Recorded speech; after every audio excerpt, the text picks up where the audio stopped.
tantas cosas han dejado, desde el secretario Sergio Iraeta, que nos acompaña, y agradecemos una vez más su presencia y que haya permanecido aquí con nosotros, como también de José Martins, el presidente de la Bolsa de Cereales de Buenos Aires. Y quiero ir al hueso, comenzando con Fernando Matos, comenzando con un ministro que tiene mucho para contarnos en torno a por dónde tiene que ir la Argentina para recuperar ese lugar de liderazgo, que como bien decían, Uruguay ha sabido responder con política pública, con largo plazo, con previsibilidad y acompañar un escenario que en su momento era adverso para nuestro país y supieron salir adelante ustedes, crecer y permanecer. Y en el hoy la Argentina, con una política actual de desregulación, de eliminación de cupos, de intentar sacar el pie de encima de la cabeza del productor, empieza a recorrer un camino, pero que todavía tiene muchos pocitos, muchos huecos. Bueno, ¿cómo se hace para sortear esos obstáculos? Bueno, muy buenos días a todos. El saludo a Rodolfo y el agradecimiento por la invitación. El saludo a todos los empresarios que nos acompañan. El saludo al secretario de Agricultura, con el que compartimos el Consejo Agropecuario del Sur. Él le toca presidir. Le traspasé el mando como presidente pro tempore, así que Sergio, muy importante este aspecto de coordinación en un Mercosur que no coordina mucho, pero que en este caso del CAS tenemos un buen ejemplo de cómo se pueden hacer las cosas un poco más coordinadamente en materia de políticas agropecuarias. Bueno, claramente yo como ministro de Uruguay me queda bastante incómodo estar opinando sobre la realidad argentina, ¿no? El principio fundamental de no intervención en los gobiernos extranjeros, pero está claro que como uruguayo tenemos una interconexión muy fuerte con la Argentina, somos vecinos, compartimos muchas cosas de la cultura, del idioma, de la proximidad, del parentesco, en fin, una serie de características que nos unen y que del punto de vista de muchas veces los coletazos que ocurren en la Argentina a nosotros nos afectan como economía bastante menor en función de la población, pero que sufrimos, entre comillas, lo que son los desajustes que ha presentado en las últimas décadas la Argentina desde el punto de vista de su comportamiento macroeconómico y las repercusiones en lo social. Pero claramente el camino del Uruguay muchas veces se fija. Nosotros tenemos elecciones el próximo domingo. Allí estamos con un punto de inflexión importante. Vamos a estar votando no solo la elección presidencial, pero la renovación plena, eso son las elecciones generales. Se renueva 100% del Parlamento y lógicamente las previsiones que va a haber segunda vuelta. El 24 de noviembre estaremos decidiendo quién será el próximo presidente de la República, y es claramente dos modelos diferentes, ¿no? O es el cambio o es la continuidad de dos coaliciones, una coalición de izquierda que hoy es oposición y una coalición de gobiernos republicanos, en la coalición republicana que está hoy en el gobierno, liderado por el presidente de la Calle Pou, que pretende dar continuidad a este proceso luego de 15 años de gobiernos que no han sido, a nuestro punto de vista, tan favorables y tan positivos. Junto con la elección, y esto de alguna manera se asocia mucho con lo ocurrido en la Argentina, tenemos un plebiscito, el plebiscito de la seguridad social. Este gobierno, el gobierno uruguayo, ha llevado adelante, a pesar de que todos los sectores políticos así lo manifestaban, la necesidad de la reforma de la seguridad social. Uruguay es un país que demográficamente crece muy poco. La expectativa de vida ha crecido, en los últimos 40 años ha aumentado 10 años, y por lo tanto la desfinanciación de la seguridad social, que hoy se lleva un déficit muy importante que las cuentas nacionales lo tienen que cubrir, llevó adelante una reforma que lógicamente, en función de esta característica demográfica y del comportamiento de la expectativa de vida, fue creciendo en la edad de jubilación, pasando a los los nacidos a partir del 73, un año más, hasta, en vez de 60, jubilarse a los 60, 65 años. Pues bien, la izquierda y la central sindical dentro de un esquema constitucionalmente aceptado, que es el sistema de participación, democracia directa, que se recoge firmas de la población y se plebiscita la derogación o no de este sistema. La derogación que implica es la confiscación de los fondos de las AFAPs.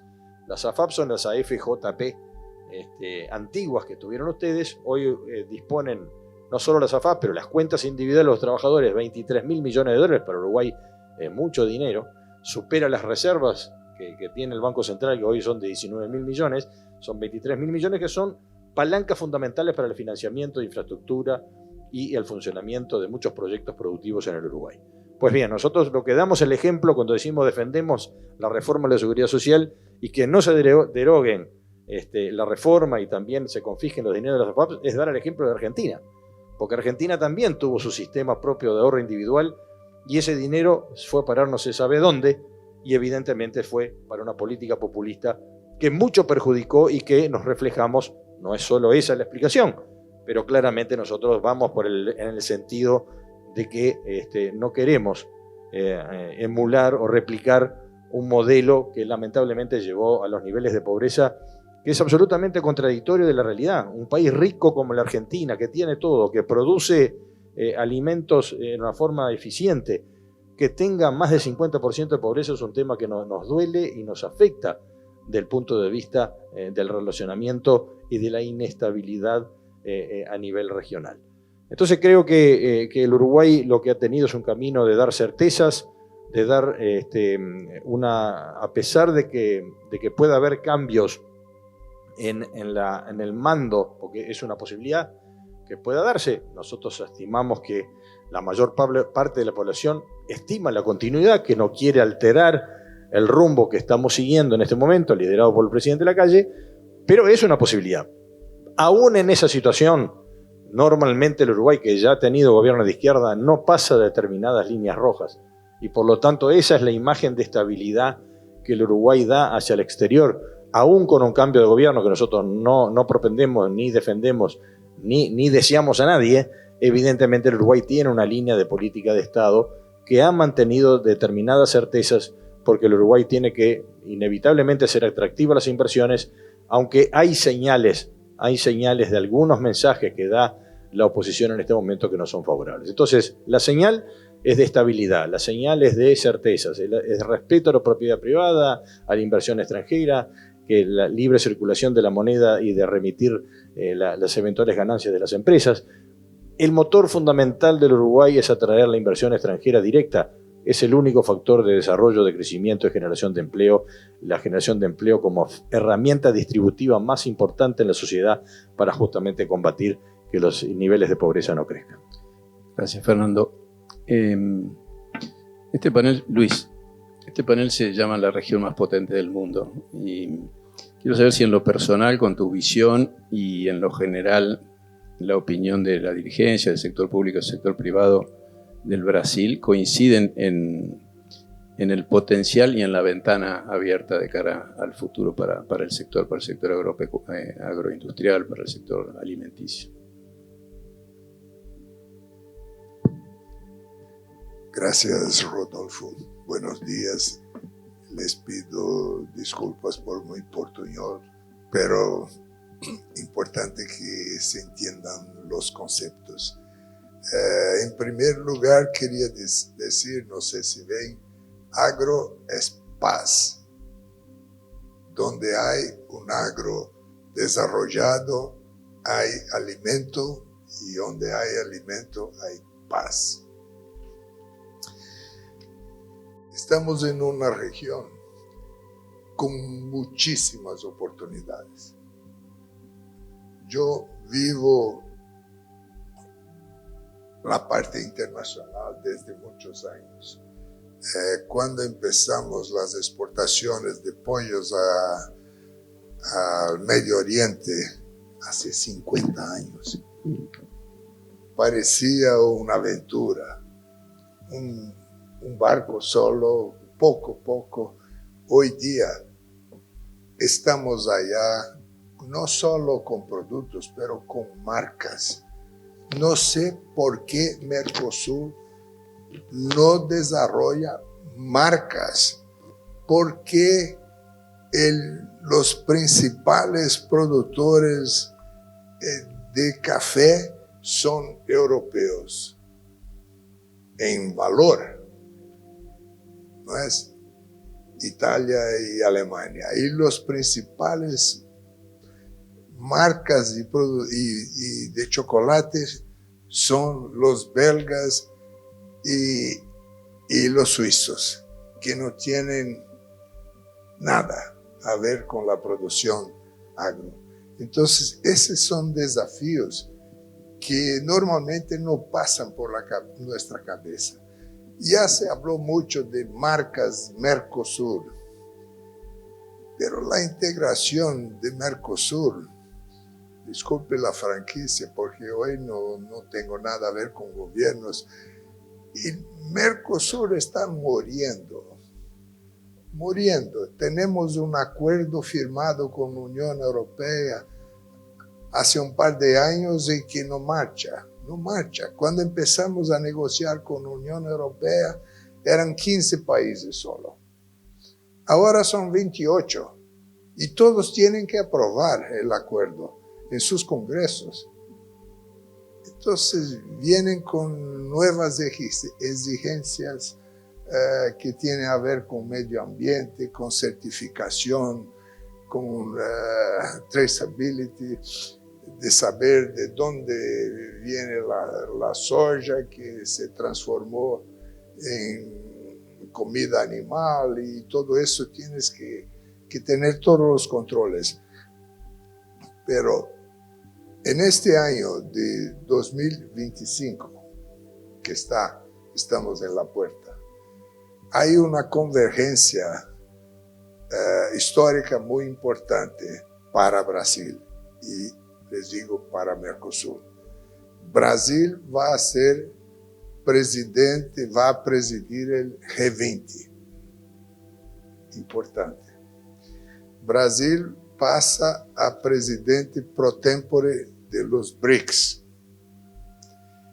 Y en Brasil será realizada la COP30 en la Amazonia, la Conferencia Mundial de Medio Ambiente.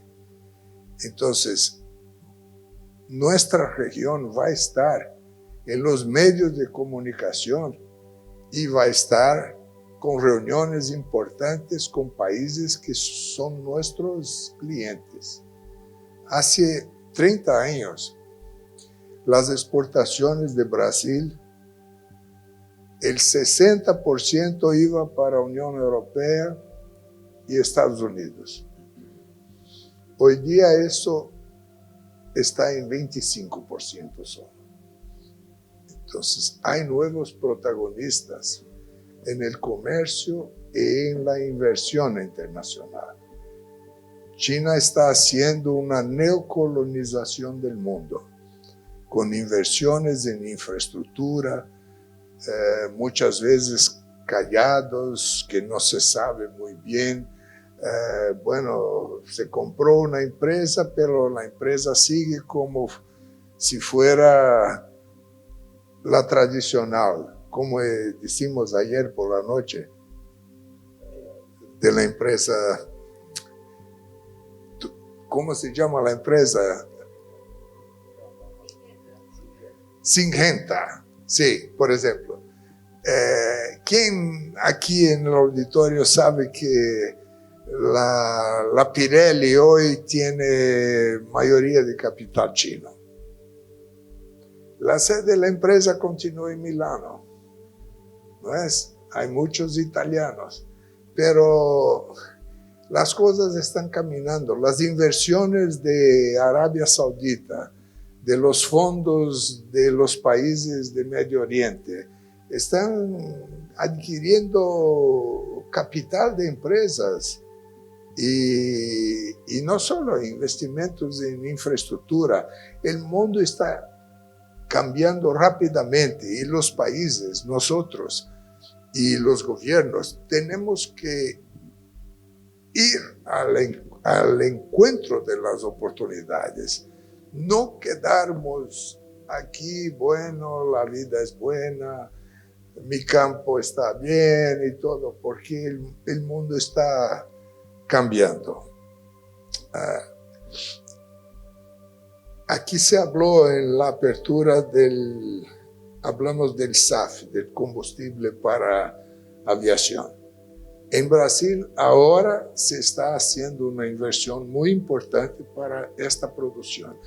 Ya se empezaron los testes. Esto va a ser una oportunidad extraordinaria para nosotros de producir el SAF, porque tenemos las materias primas y tenemos también la capacidad y la tecnología. Rodolfo habló del tema que el mundo tiene que aumentar la producción. ¿Y dónde va a aumentar la producción?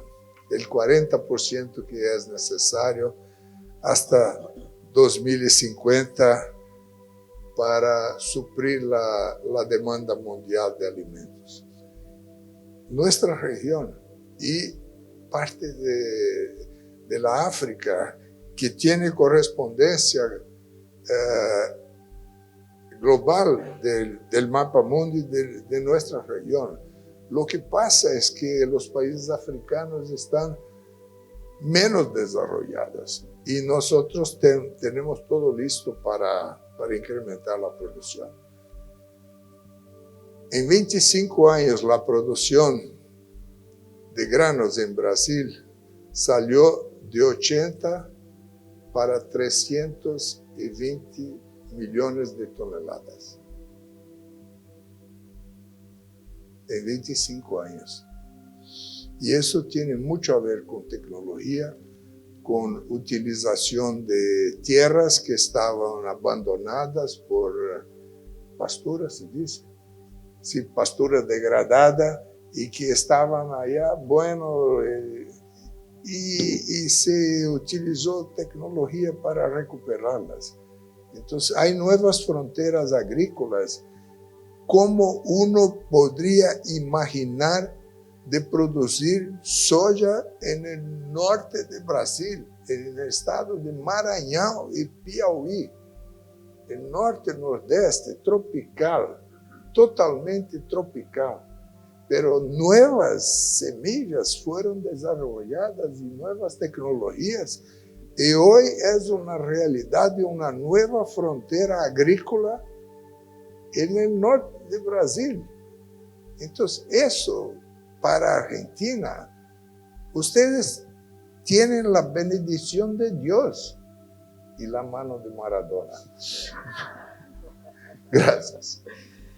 Gracias. ¿Voy yo? El panorama es para montones de cuestionamientos. Voy a trasladar un poco la pregunta y perdón ser reiterativa con esto, ¿no? Pero qué impresionante escuchar un Brasil tan pujante, un Brasil que lo tenemos como ejemplo. A la vez sentir esto, que el Mercosur está muriendo, lo dijo claramente Furlan, y de verdad que uno lo conoce como sector, creo que lo sabemos, lo reconocemos, lo percibimos. La pregunta es, ¿cómo hacemos? Porque entendemos que juntos como región, pero el Mercosur está muriendo. Entonces se crea esa disyuntiva de por dónde ir como Sudamérica, como Mercosur o no como Mercosur, con Europa o sin Europa. Porque Europa estamos de alguna manera en una especie de litigio internacional con la 1115/23, que ustedes saben se prorrogó por un año, en lo que son las certificaciones para ingresar productos libres de deforestación y todo lo que eso significa. Brasil nada conforme con el asunto, Argentina cada vez más disconforme, con mucho para indagar puertas adentro, Uruguay también con esta circunstancia. Digo, ¿es juntos? ¿Es separados? ¿Es de la mano? Yo no comparto mucho el hecho de que se muere el Mercosur. El Mercosur es una experiencia fallida, sí, hasta ahora, pero es un tema de liderazgos políticos, ¿verdad? Es decir, en la medida que nosotros procesemos un intento integrador de la mano de la ideología política, no vamos a funcionar. Evidentemente que tenemos que tener una mirada de largo plazo, Y yo creo que de a poco las cosas van rumbeando. Obviamente que tenemos que tomar el ejemplo nosotros, porque no es solo mirar a los gobernantes, también los liderazgos empresariales son muy importantes. Porque, ojo, muchas veces cuando hablamos de integrar los mercados, estamos hablando de que es tratar de ir rumbo a una libertad de mercado. Pero tenemos incorporado el proteccionismo dentro de nosotros mismos. Nosotros criticamos el proteccionismo de afuera, que es existente y es creciente, para lo cual esta medida 1115 nos tiene que unir a todos en un frente común para tratar de modificarla o hasta derribarla. Porque claramente detrás de una buena intención de protección del ambiente que todos tenemos que compartir, porque nadie le va a dar la derecha ni a Europa ni a ninguna región respecto a los principios de sustentabilidad que tenemos que tener en nuestros procesos productivos, porque nosotros manejamos los recursos naturales que los tenemos que defender, que los recibimos de nuestros ancestros y que los tenemos que pasar en mejor condición para quienes nos sucedan, porque nuestra riqueza es la tierra y la tierra la tenemos que proteger, la tierra, la biodiversidad, el agua y todos los aspectos vinculados al ambiente. Pero claramente, en el tema de la integración, tenemos enormes falencias todavía, desde el punto de vista de la visión de largo plazo, de la visión de la infraestructura. ¿Dónde están los corredores bioceánicos que deberíamos ya tenerlos prontos aquí en la región? Si estamos hablando que la demanda mundial se va a correr, y se está corriendo hacia el sudeste asiático, fundamentalmente donde se concentra ahí más del 57% de la población mundial proyectada al futuro. Y la demanda de alimentos va a crecer mucho más, porque ahí es donde está el gap de población que va creciendo, va saliendo de la pobreza, va generando los ingresos y va a necesitar consumir más proteína. Y nosotros estamos mucho más cerca si salimos por el Pacífico que salimos por el Atlántico. ¿Dónde están nuestras obras de interconexión? ¿Dónde están nuestras hidrovías? El desarrollo de las hidrovías. Cuando lo único que pensamos en las hidrovías es poner un peaje más, sin pensar en el balizamiento, sin pensar en la integración. ¿Dónde están los aspectos vinculados al respeto de las normas, fortaleciendo las instituciones? Hace pocos años tuvimos el puente que más interconecta a Uruguay con Argentina, cortado por una manifestación popular, avalada por un gobierno. Cuando el artículo número 1 del Mercosur abogaba por la libre circulación de bienes, servicios y personas.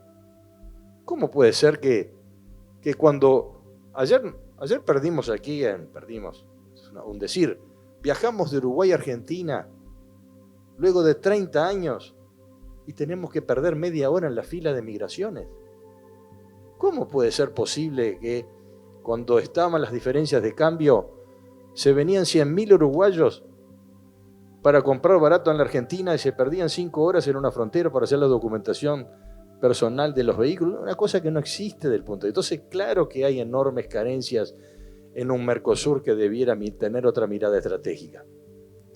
¿Cómo puede ser que el principal continente, o el único continente con exportación neta de alimentos, y donde el Mercosur es la zona central de esa generación de surplus para dar tranquilidad y seguridad alimentaria al mundo?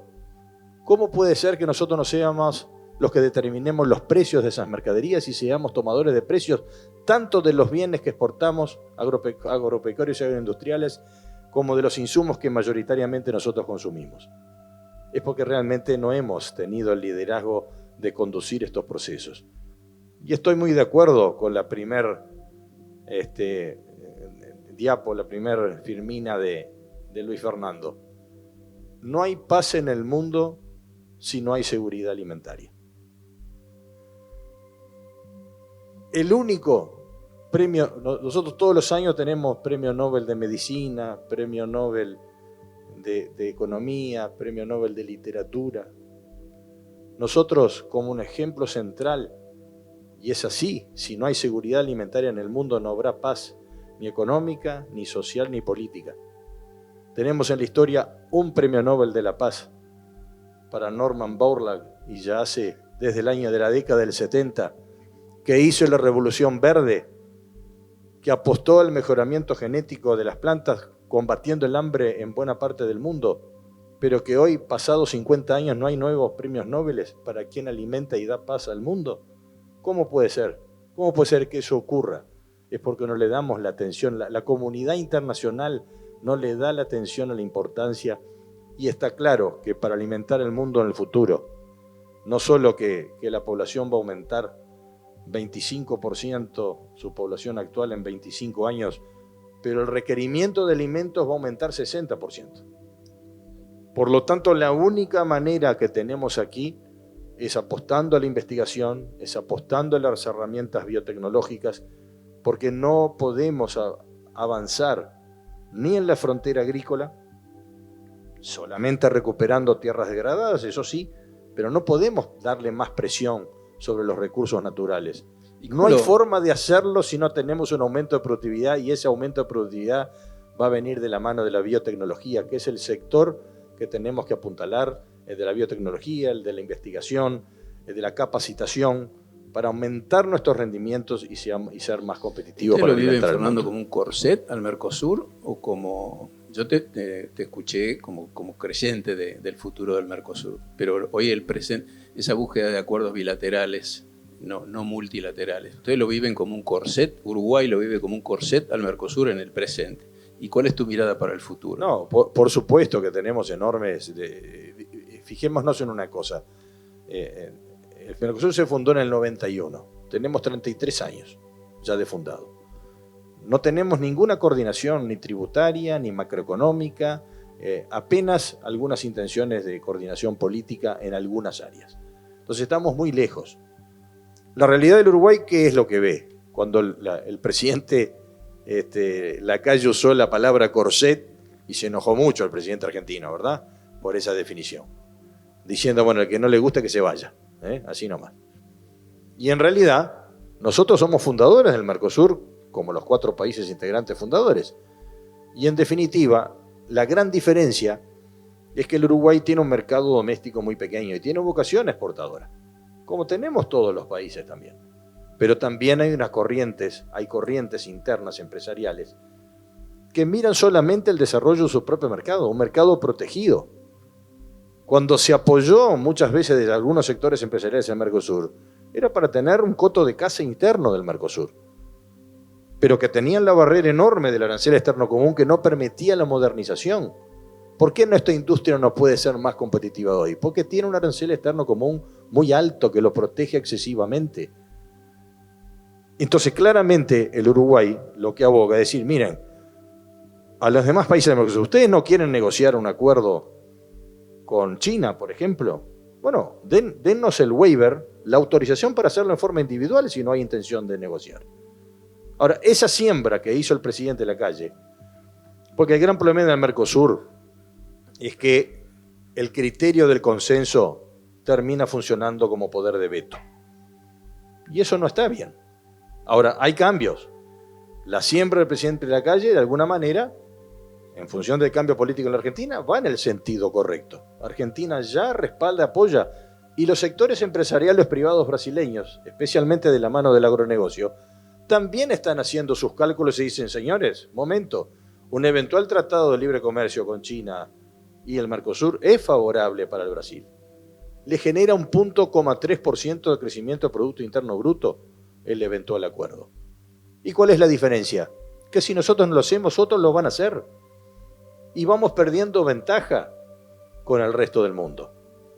Entonces, no hay manera... No hay otra opción para el Mercosur que crecer de la mano de un proceso de negociador en materia de acuerdos comerciales que sean mucho más amplio, que es uno de los grandes fracasos que tenemos hoy en día, donde hace 25 años que estamos hablando con la Unión Europea para firmar un acuerdo que no prospera.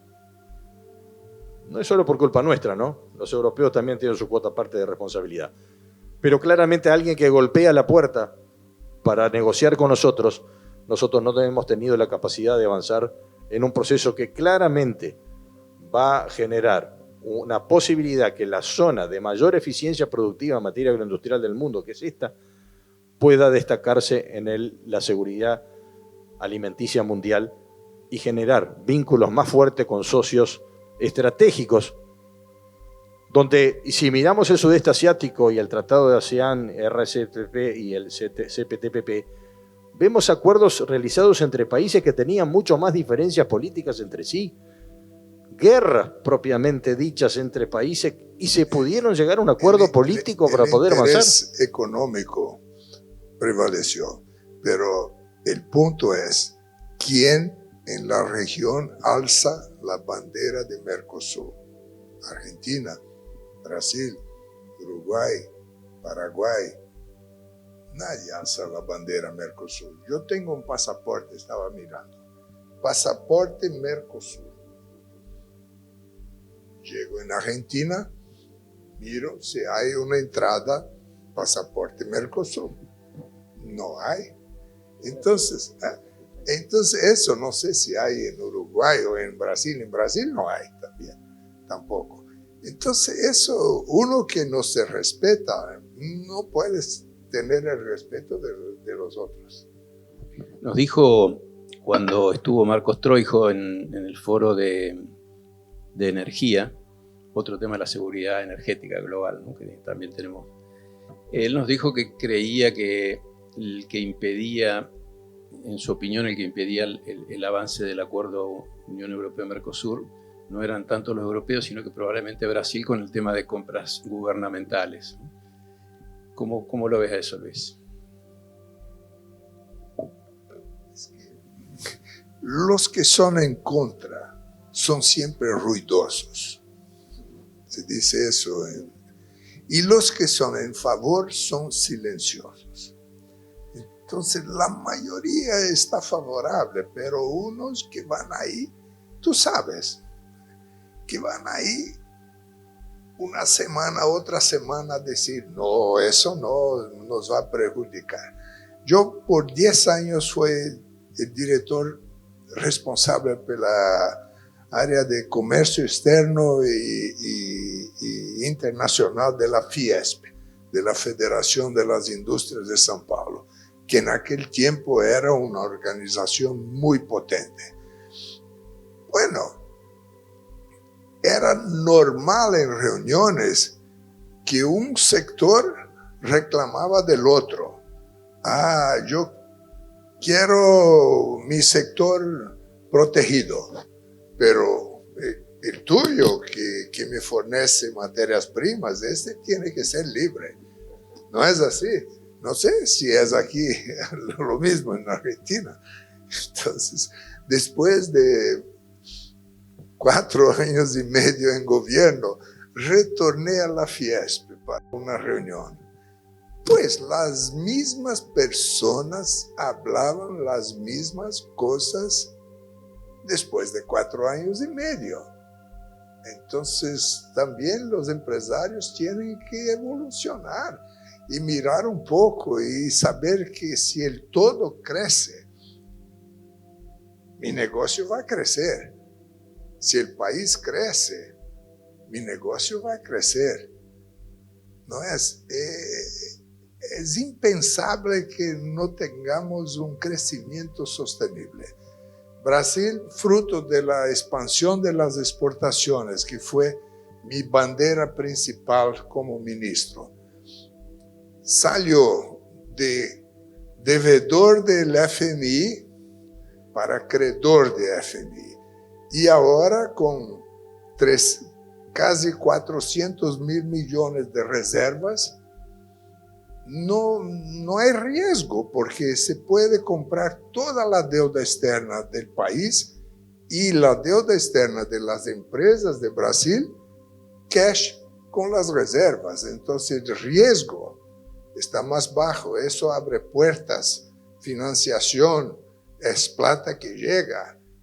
Y todo eso es posible hacer, es posible. No voy a hablar de los tributos a la exportación, que en Brasil teníamos indirectamente eso, y ahora estamos finalizando la reforma tributaria que va a contemplar también de eliminarla.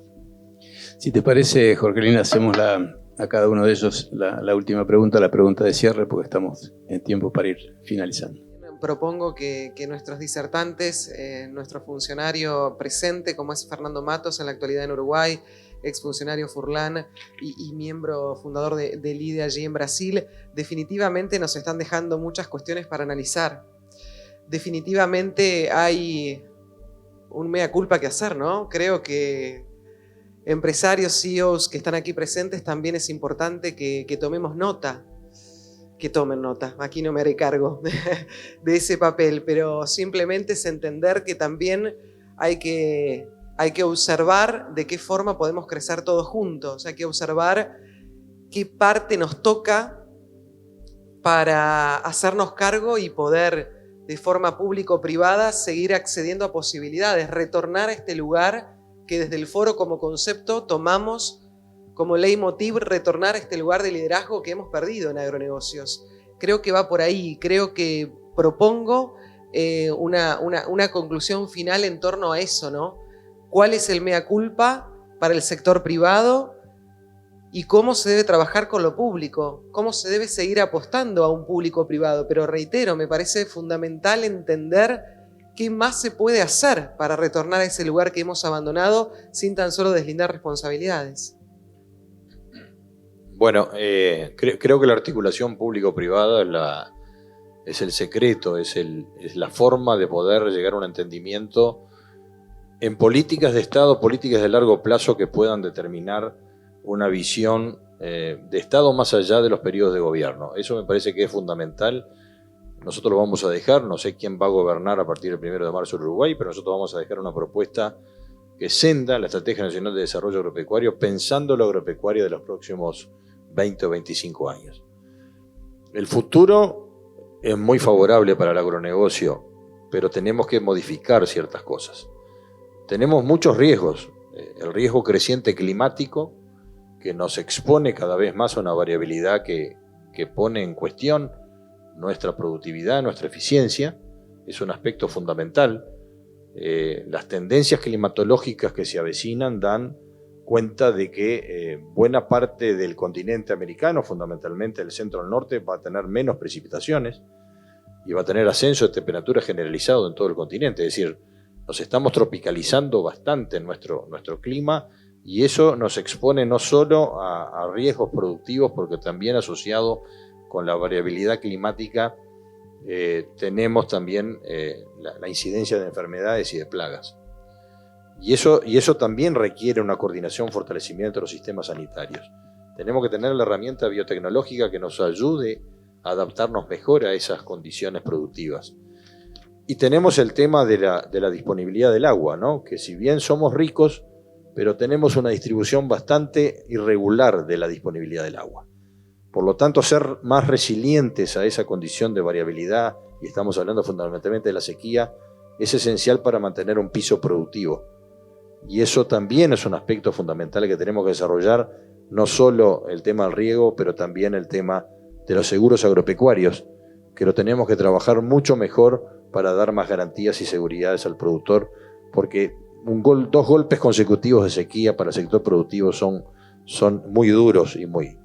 La otra palabra es una alerta respecto a los desafíos del mundo, es decir, del punto de vista de la geopolítica, es cierto que estamos en zona de paz, pero las realidades geopolíticas en un mundo integrado y globalizado nos pegan de la misma manera.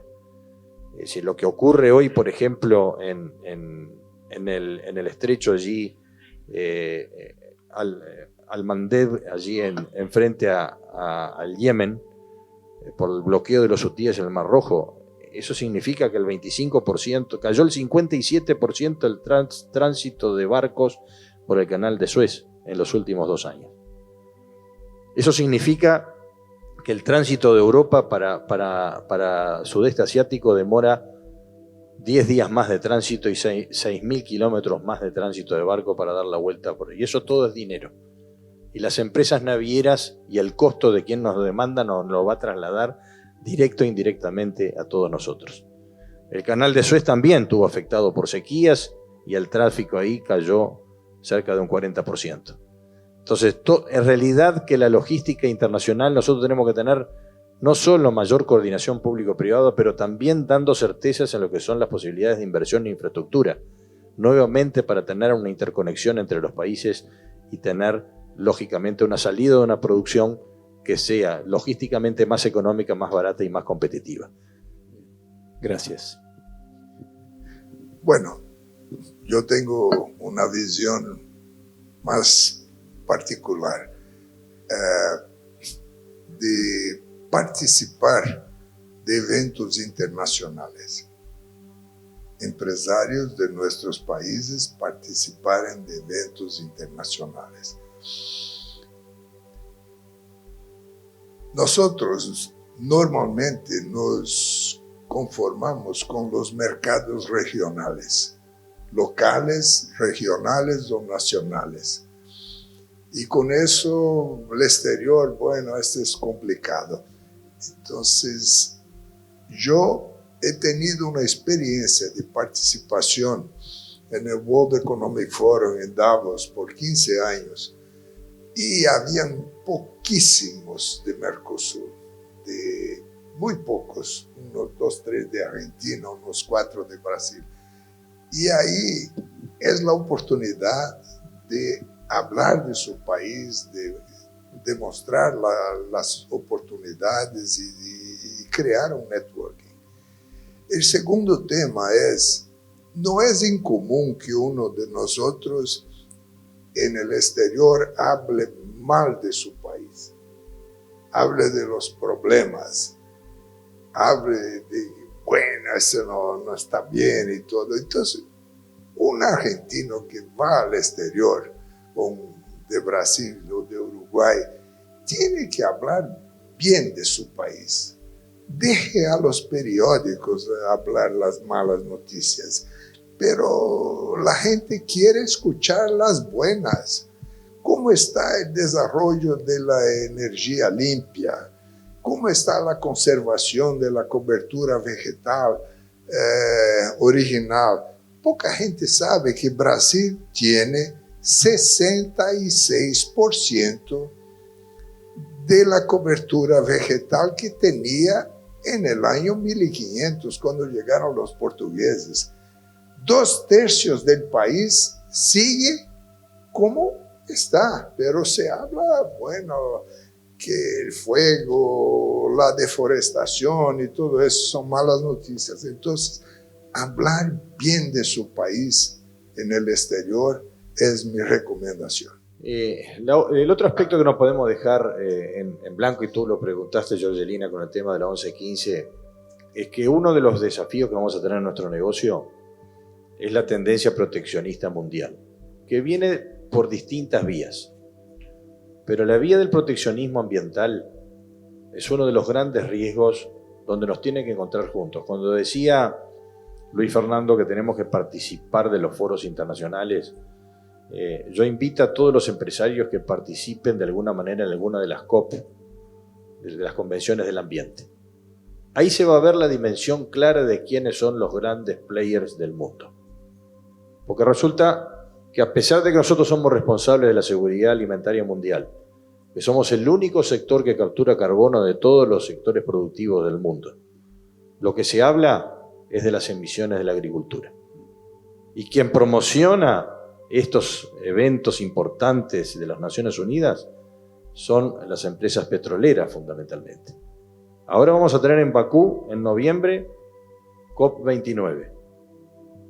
Es el tercer país consecutivo petrolero que organiza estos eventos de carácter mundial donde se define la política ambiental. Y esta 1115 es muy importante el proceso de negociación porque por primera vez se introduce un factor ambiental en el comercio. Y tenemos que tener un gran cuidado en este proceso negociador, no solo por Europa, porque puede ser utilizado como un elemento de antecedente donde otros países con tendencias generalizadas del punto de vista del proteccionismo vayan a introducir el aspecto ambiental como un factor de traba al comercio agrícola internacional. Gracias.